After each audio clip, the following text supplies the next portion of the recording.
नमस्कार, राज्यसभा टीवी के खास कार्यक्रम विशेष में आपका स्वागत है। मैं हूं दीपक डोभाल। भ्रष्टाचार के मामलों में घिरी दक्षिण कोरिया के राष्ट्रपति पार्क ग्यून हाई के खिलाफ राष्ट्रीय संसद में महाभियोग का प्रस्ताव पारित हो गया है। पिछले कई दिनों से उनके खिलाफ देश भर में प्रदर्शन हो रहे थे। हालांकि बढ़ते दबाव के बीच खुद राष्ट्रपति ने यह कहा था कि वो पद छोड़ने को तैयार हैं। हालांकि वो अभी भी राष्ट्रपति ही कहलाएंगी, लेकिन उनके सारे अधिकार प्रधानमंत्री ह्वांग क्यो-एह के पास चले गए हैं। महाभियोग की प्रक्रिया में अभी 6 महीने लगेंगे। अगर महाभियोग को संवैधानिक कोर्ट से मंजूरी मिल जाती है तो पार्क ग्यून अपने पद से इस तरह हटने वाली दक्षिण कोरिया की पहली राष्ट्रपति होंगी। विशेष में आज हम आपको दिखाएंगे कौन है पार्क ग्यून हाई, उनके खिलाफ क्या है आरोप और क्यों उनके खिलाफ लाया गया महाभियोग। साथ ही हम बताएंगे कि दुनिया में और कहां-कहां राष्ट्र प्रमुखों को इस अपमानजनक प्रक्रिया से गुजरना पड़ा है। तो शुरू करते हैं आज का विशेष।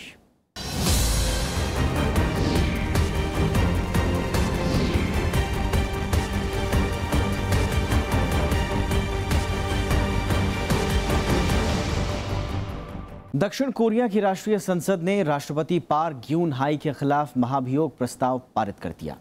पार्क के खिलाफ रिश्वत लेने और सत्ता का दुरुपयोग करने का आरोप है। उनकी जगह अब प्रधानमंत्री देश के मुखिया होंगे और वो ही राष्ट्रपति का काम भी देखेंगे।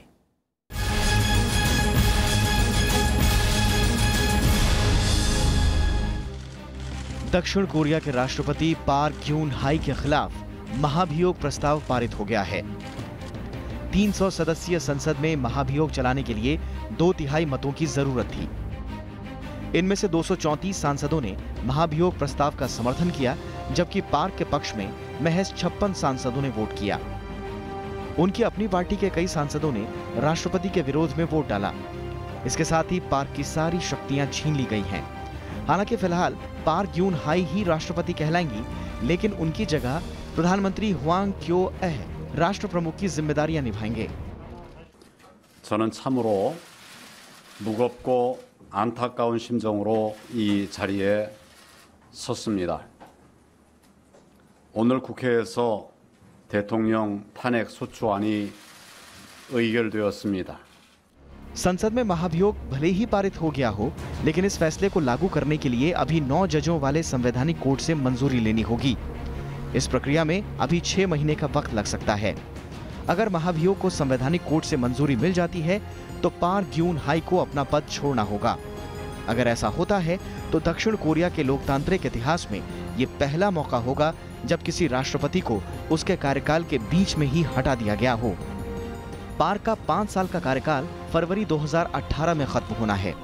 대통령을 보좌해온 저로서 지금의 상황에 이르게 된 데 대해서 깊은 책임감을 느끼고 있습니다. पार्क के खिलाफ संविधान के उल्लंघन और भ्रष्टाचार में लिप्त होने समेत कई आपराधिक आरोप हैं। महाभियोग प्रस्ताव में कहा गया है कि वो लोगों का जीवन बचाने में असफल रही हैं। पार्क पर रिश्वत लेने और सत्ता का दुरुपयोग करने का आरोप भी लगाया गया है। इस बीच उनके खिलाफ देश भर में कई दिन से विरोध प्रदर्शन हो रहे थे। बढ़ते विरोध के बीच राष्ट्रपति ने कहा था कि वो पद छोड़ने के लिए तैयार हैं। 박근혜 탄핵 소추안 가결은 광장의 위대한 촛불이 이룬 성과입니다. 탄핵은 끝이 아닌 새로운 시작입니다. 즉각 퇴진, 적폐 청산을 위한 촛불은 पार्क ग्यून हाई पूर्व सैन्य शासक पार्क chung की ही बेटी हैं। उनके पिता ने 1960 और 1970 में दक्षिण कोरिया पर शासन किया था। पार्क ग्यून की व्यक्तिगत जिंदगी को लेकर कई सवाल उठते रहे हैं। आरोप है कि उनके फैसलों को उनकी एक मित्र चोई सून सिल प्रभावित करती हैं। आरोप है कि पार्क कठपुतली की तरह काम कर रही थी। चोई के खिलाफ सरकार की नीति को प्रभावित करने और गोपनीय सूचनाएं हासिल करने की भी जांच चल रही है। हालांकि कई लोग इन आरोपों को सनसनीखेज और अप्रामाणिक भी बताते हैं। जैगम मुर्तजा, राज्यसभा टीवी। दक्षिण कोरिया के राष्ट्रपति पार्क ग्यून हाई के खिलाफ महाभियोग प्रस्ताव पारित तो हो चुका है, लेकिन महाभियोग के लिए हुई वोटिंग से पहले करीब 1.5 साल से इसकी जमीन तैयार हो रही थी। आइए देखते हैं यह मामला कब शुरू हुआ और पार्क के खिलाफ देश में कैसे माहौल तैयार हुआ।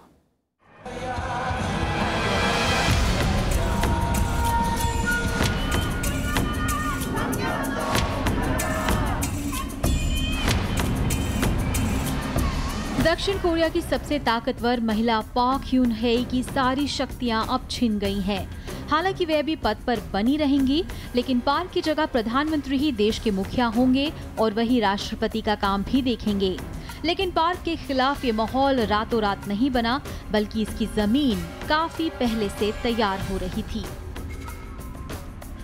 24 जुलाई 2015 इस दिन राष्ट्रपति पार्क ने दक्षिण कोरिया की बड़ी कंपनियों की मीटिंग बुलाई और देश की अर्थव्यवस्था को बदलने के लिए सरकार समर्थित क्रिएटिव इकोनॉमी बिजनेस सेंटर को समर्थन देने की बात कही। 27 अक्टूबर 2015 इस दिन मीर फाउंडेशन की शुरुआत होती है। फाउंडेशन का दावा है कि उसे दक्षिण कोरिया की 16 बड़ी कंपनियों ने देश सांस्कृतिक कूटनीति और राष्ट्रीयता को बढ़ावा देने के लिए बनाया है। अगले साल 18 जनवरी 2016 को के स्पोर्ट्स फाउंडेशन का गठन हुआ। इसे बनाने के पीछे कोरियाई एथलीटों की पहचान, ट्रेनिंग और उनकी मदद करना मकसद बताया गया। जुलाई 2016 को एक स्थानीय टीवी चैनल ने खुलासा किया कि राष्ट्रपति के तत्कालीन सचिव अन चोंग बम ही मीर फाउंडेशन की शुरुआत करने वाले शख्स हैं। खुलासा हुआ कि फाउंडेशन ने कंपनियों से 4 करोड़ 30 लाख डॉलर बतौर डोनेशन इकट्ठा किए। इसके बाद सितंबर में अखबार ने खुलासा किया कि राष्ट्रपति पार्क की पुरानी और गहरी दोस्त चोई सुन सिल ही फाउंडेशन के पीछे है। सितंबर में ही स्थानीय सामाजिक कार्यकर्ताओं के एक समूह ने अनचोंग और चोई पर मीर फाउंडेशन और के स्पोर्ट्स के जरिए पैसा कमाने की शिकायत दर्ज कराई। इस मामले में बड़ा खुलासा 24 अक्टूबर 2016 को स्थानीय टीवी चैनल JTBC ने किया।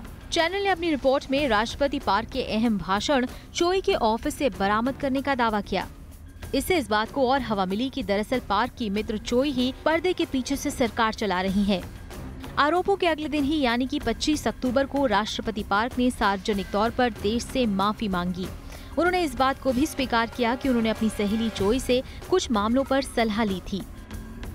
27 अक्टूबर 2016 को चोई ने स्थानीय अखबार को दिए इंटरव्यू में इस बात को माना कि उनके पास राष्ट्रपति से जुड़े कई दस्तावेज आते रहे हैं, लेकिन उन्होंने संस्थानों के जरिए पैसा कमाने के आरोपों को नकार दिया।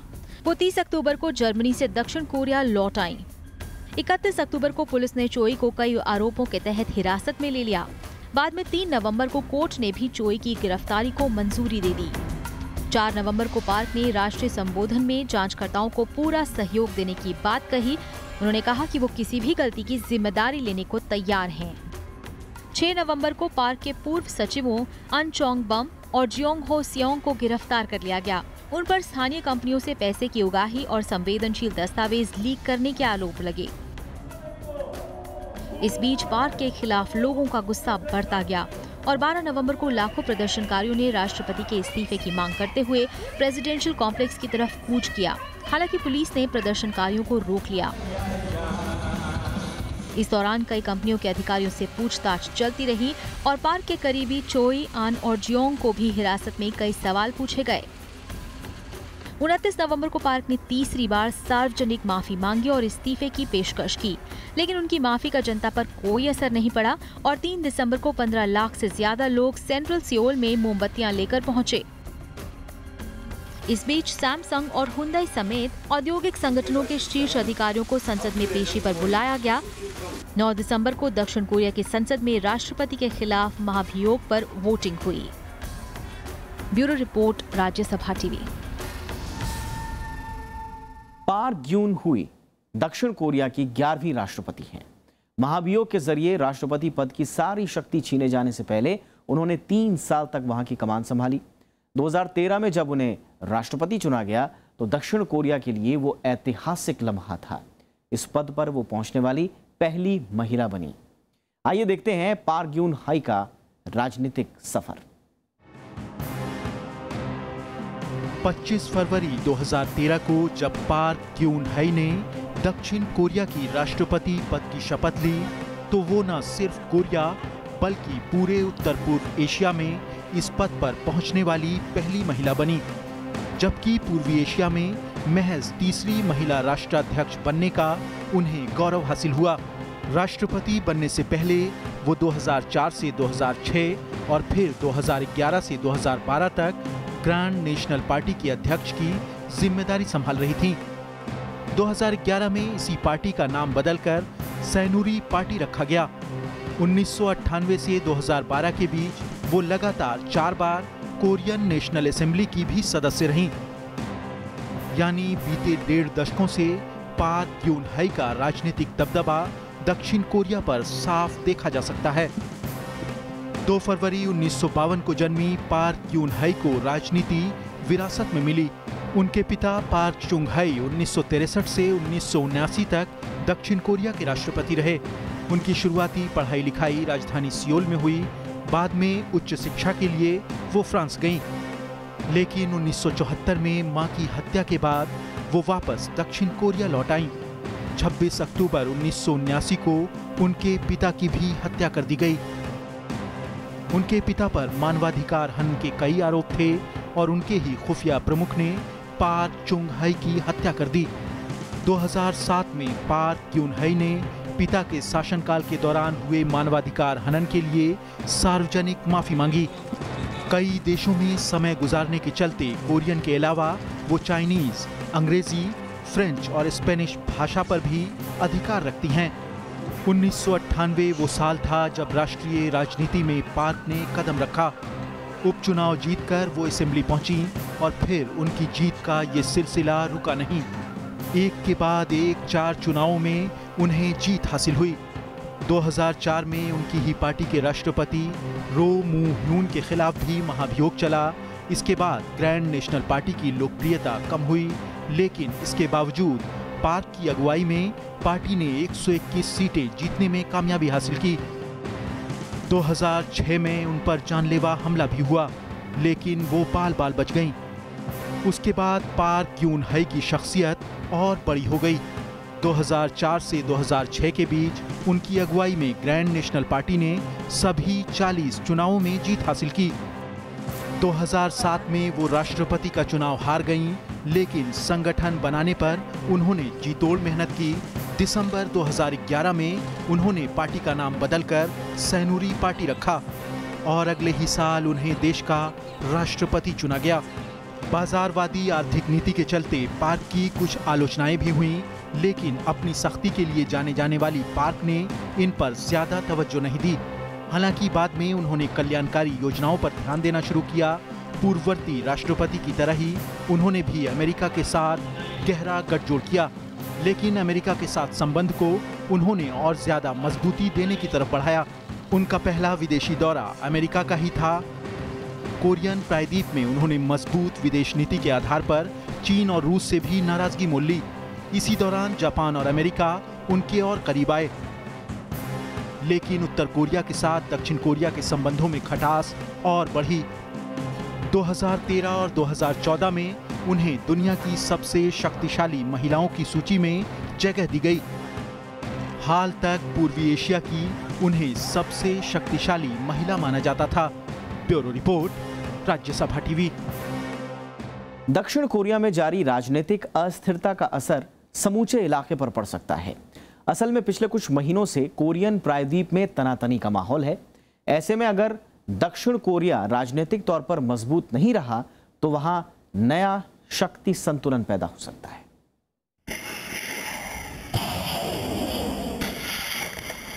ये तस्वीरें चंद हफ्ते पुरानी हैं।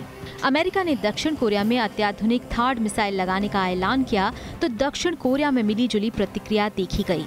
राष्ट्रपति पार्क ग्यून हाई ने तमाम विरोधों को दरकिनार करते हुए अमेरिकी फैसले को मंजूरी दी थी। अब महाभियोग के बाद अमेरिका के साथ थार्ड मिसाइल तकनीक की तैनाती का मामला किस गति से आगे बढ़ता है, इस पर दुनिया भर की निगाहें हैं। जानकारों का मानना है कि अमेरिका में नए निजाम के बाद दोनों देशों के रिश्तों की बुनावट नए सिरे से परखी जाएगी। देखिए, वहाँ जो कोरियन पेनिनसुला है वो तो अपने आप में एक बहुत ही ट्रबल्ड एरिया है पिछले कई सालों से। और आज स्थिति ये है कि जब डोनाल्ड ट्रंप नए राष्ट्रपति का पद संभालने वाले हैं, उन्होंने कुछ ऐसे बयान दिए हैं पिछले 1-2 महीनों में, जिससे ये अब एनालिसिस किया जाता है कि साउथ कोरिया को अपने डिफेंस के बारे में, अपने डिफेंस एक्सपेंडिचर के बारे में कुछ सोचना चाहिए और अमेरिका पर ज़्यादा भरोसा नहीं करना चाहिए। थार्ड मिसाइल तकनीक की खबर सुनते ही उत्तर कोरिया ने कड़े तेवर दिखलाए और शक्ति का प्रदर्शन किया था। जाहिर है कोरियन प्रायद्वीप में जारी तनातनी का रिश्ता एक बार फिर सामने आ गया। ऐसे में अगर दक्षिण कोरिया में राजनीतिक अस्थिरता बढ़ती है तो उत्तर कोरिया और चीन इसका कूटनीतिक लाभ उठाने की पूरी कोशिश करेंगे। खासतौर पे जब साउथ कोरिया ने थर्ड मिसाइल सिस्टम लगाया है जुलाई में इस साल और यूएस के सहयोग से, तो चाइना और नॉर्थ कोरिया का बहुत ही रवैया जो है वो थोड़ा आक्रामक रहा है इस पूरे मुद्दे को लेके। और नॉर्थ कोरिया खासतौर पे जब भी ऐसे घटनाक्रम होते हैं खास साउथ कोरिया में, तब उसका जो है मिसाइल टेस्ट या न्यूक्लियर टेस्ट वो करना शुरू कर देता है ताकि एक तरीके से वल्नरेबिलिटी क्रिएट करे साउथ कोरिया के। तो साउथ कोरिया के लिए अभी के जो कुछ चंद 1-2 महीने होंगे वो बहुत ही कमज़ोर स्थिति वाले होंगे। उत्तर और दक्षिण कोरिया के बीच दशकों से तल्ख रिश्ते रहे हैं और हाल के महीनों में कई बार टकराव के हालात बने, लेकिन जापान और अमेरिका हर बार दक्षिण कोरिया के साथ खड़े नजर आए। लेकिन जानकार मानते हैं कि महाभियोग के बाद दुनिया भर में ये संदेश गया है कि कोरियन राजनीति में सब कुछ ठीक नहीं चल रहा। ऐसे में भरपाई के तौर पर दक्षिण कोरिया अपनी सैन्य क्षमता को और मजबूत करने की तरफ कदम बढ़ा सकता है। रोज वहाँ पर एक प्रॉब्लम हो रही है नॉर्थ कोरिया के साथ, तो अब इसमें तरह तरह के नए डेवलपमेंट हो सकते हैं। हो सकता है वहाँ का जो मिलिट्री अलर्टनेस कोरिया में बढ़ाई जा सके, वहाँ का मिलिट्री एक्सपेंडिचर बढ़ाया जा सके, और तो उस एरिया के लिए ये बहुत ही इंस्टेबिलिटी का संकेत है। दक्षिण कोरिया की अंदरूनी राजनीति होने के चलते ये सीधे तौर पर तो अंतर्राष्ट्रीय कूटनीति को बहुत प्रभावित नहीं करेगा, लेकिन जानकारों का मानना है कि इससे कोरियन प्रायद्वीप में बढ़त बनाने की राजनीति होड़ शुरू हो सकती है। लेकिन फिलहाल जापान ने जिस तरह खुलकर दक्षिण कोरिया के पक्ष में समर्थन जाहिर किया, उसे लगता है कि अंदरूनी राजनीति का बहुत ज्यादा असर विदेश नीति पर नहीं पड़ रहा। जापान ने हालांकि साफ तौर पे कह दिया है कि चाहे इम्पीचमेंट जो भी है, महाअभियोग जो चला है, जो प्रस्ताव पास हुआ है, उसको दरकिनार करते हुए साउथ कोरिया और जापान के रिश्ते आहत नहीं होंगे और इस मुद्दे में जापान पूर्ण रूप से साउथ कोरिया का सहयोग करेगा। यूएस की तरफ से ऐसा स्टेटमेंट आया नहीं है, खासतौर पे जब ओबामा खुद जा रहे हैं। तो यूएस किस तरह का रवैया अपनाता है और चाइना किस तरह का रवैया अपनाता है, ये देखने वाली बात होगी।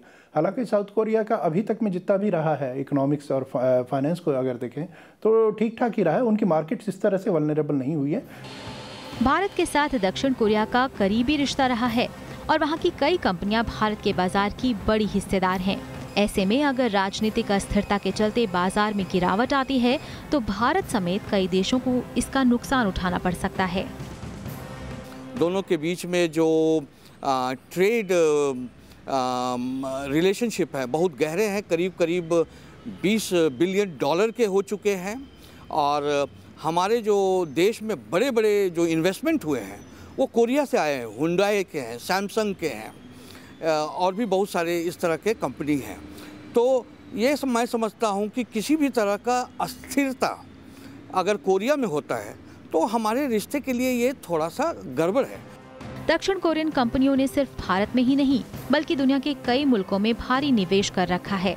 ऐसे में राजनीतिक और भू सामरिक संबंधों के साथ साथ आर्थिक जगत में हो रहे बदलावों पर भी जानकारों की नजर है। नव विक्रम सिंह के साथ ब्यूरो रिपोर्ट, राज्यसभा टीवी। हाल ही के दिनों में कई देशों में राजनीतिक प्रमुखों को उठापटक का सामना करना पड़ा है। इनमें सबसे चर्चित मामला है ब्राजील की लोकप्रिय नेता रही डिल्मा रूसेफ। इस साल महाभियोग का सामना करने के बाद रूसेफ को राष्ट्रपति पद छोड़ना पड़ा था।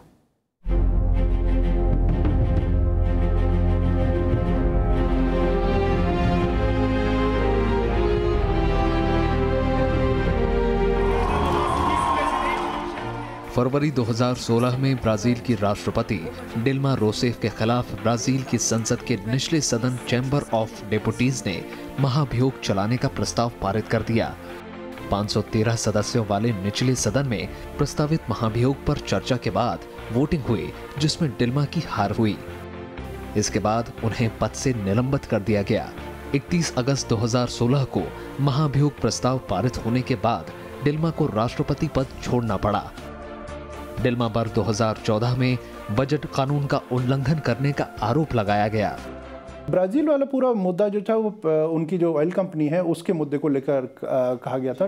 डिल्मा रूसेफ को जिस तरीके से कहा गया था और उसमें यह था कि किस तरीके से पूरा जो है घटनाक्रम चला था। लेकिन डिल्मा रूसेफ वाला जो केस था उसमें करप्शन खास तौर पे जग जाहिर हो गया था। ना केवल ब्राज़ील की प्रेसिडेंट बल्कि और कई ऑफिशियल्स उसमें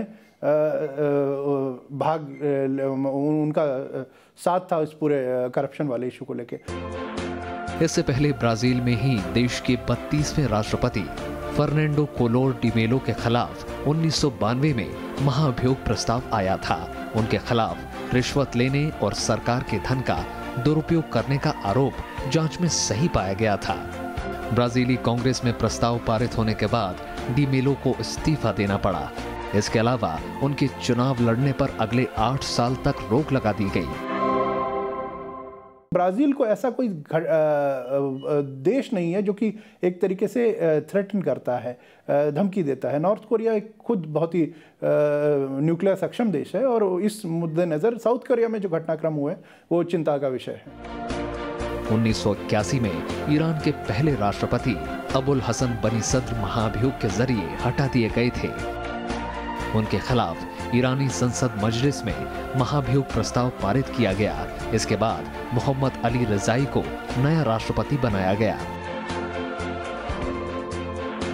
रोमानिया में राष्ट्रपति ट्राइयान बसेस्कू के खिलाफ संसद में 2007 और 2012 में महाभियोग प्रस्ताव पारित हुआ। दोनों ही बार इस पर हुए जनमत में बसेस्कू की जीत हुई और जन समर्थन के चलते उनकी गद्दी बच गई। 2014 में यूक्रेन में गृह युद्ध भड़काने के बाद राष्ट्रपति यानुकोविच को देश छोड़कर भागना पड़ा। इसके बाद संसद ने उनके खिलाफ महाभियोग प्रस्ताव महज 1 वोट से गिर गया था। 1998 में राष्ट्रपति बिल क्लिंटन के खिलाफ महाभियोग पारित होने से रह गया। हालांकि सीनेट और कांग्रेस में बहुमत उनके खिलाफ था, लेकिन महाभियोग के समर्थन में जरूरी 2/3 वोट नहीं पड़ सके। देखिए, आजकल का ज़माना ऐसा है कि इतने फास्ट मूविंग ग्लोबलाइज्ड वर्ल्ड में जहाँ पर भी इस तरह के इश्यूज आते हैं तो पब्लिक को इन्फॉर्मेशन बड़ा जल्दी मिल जाता है।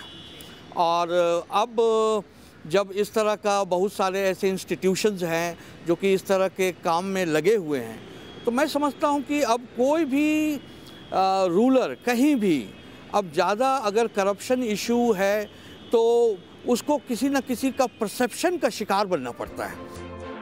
1995 से 1999 के बीच में रूसी राष्ट्रपति बोरिस येल्त्सिन के खिलाफ डूमा में कई बार महाभियोग प्रस्ताव लाए गए, लेकिन ये कभी पारित नहीं हो सके। इटली में संविधान की धारा 90 के तहत 2 बार महाभियोग प्रस्ताव लाया गया। 1991 में राष्ट्रपति फ्रांसेस्को कोसिगो और 2014 में राष्ट्रपति जियोर्जियो नेपोलितानो के खिलाफ महाभियोग प्रस्ताव पेश किए गए, लेकिन पारित नहीं हो सके। पाकिस्तान में राष्ट्रपति परवेज मुशर्रफ ने महाभियोग प्रस्ताव आने से पहले ही 18 अगस्त 2008 को इस्तीफा दे दिया। नव विक्रम सिंह के साथ जैगम मुर्तजा, राज्यसभा टीवी।